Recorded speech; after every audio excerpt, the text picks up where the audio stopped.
La prostitution est un fléau. Si c'est considéré dans certaines sociétés comme le plus vieux métier du monde, cela n'est pas une règle universelle, cela n'est pas valable. Il y a des régions en Afrique où les femmes ne tapinent pas.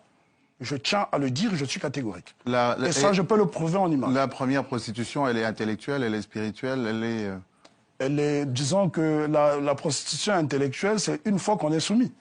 Mais lorsqu'on n'a pas été soumis par le fouet, on ne peut pas se prostituer. Personnellement, je ne serai jamais...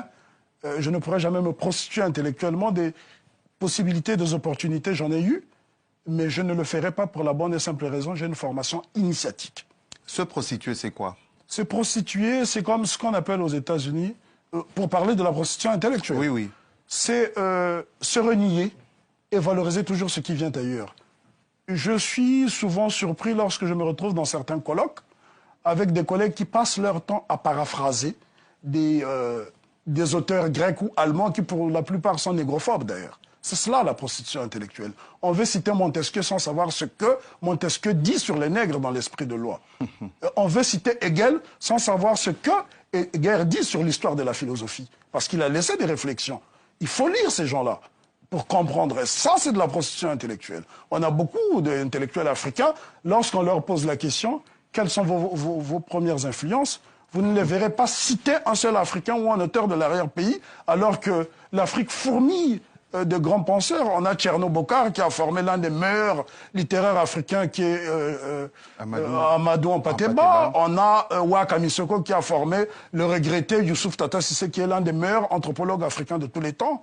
On a Rujindiri qui est un brillant historien qui a siégé à la cour de Mwami au Burundi et au Rwanda pendant 50 ans. On a Bazoumana Sissoko, qui est une encyclopédie vivante qui nous a quittés en 1987 au Mali. Personne n'en parle pour la bonne et simple raison. Les Africains, pour faire beau, pour faire civilisé, sont obligés tout le temps de faire recours. Ce n'est pas mauvais de citer les autres. Il m'arrive moi aussi de citer Guy Descartes et d'autres penseurs qui ont été très très brillants dans ce qu'ils ont fait.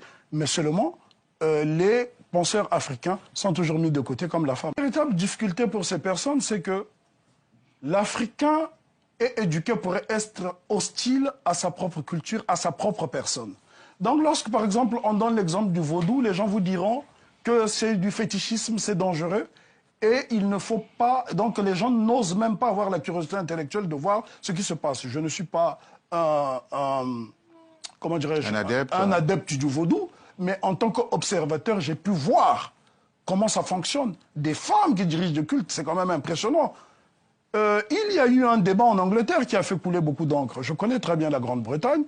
Et lorsque l'archevêque de Canterbury a nommé une femme pour diriger une paroisse anglicane, ça a fait couler beaucoup d'encre.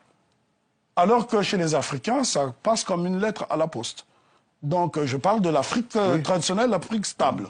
Et souvent, pour justement balayer ces clichés, il est bon de montrer ces exemples. Est-ce que ça ne doit pas commencer par la famille, d'abord? Oui, la famille, mais si les parents sont aliénés, le résultat sera le même. Mais comment on fait? Comment on procède? C'est quoi? C'est l'éducation? C'est l'éducation, c'est l'éducation, c'est l'éducation, parce que l'élite... Le malheur de l'Afrique, c'est que l'élite africaine n'est pas assez africaine. Nous vivons avec des cultures d'emprunt et nous voulons reproduire ce qu'on voit ailleurs, parce que dans la mentalité du colonisé, ce qui vient d'ailleurs est toujours meilleur que ce qui se trouve sur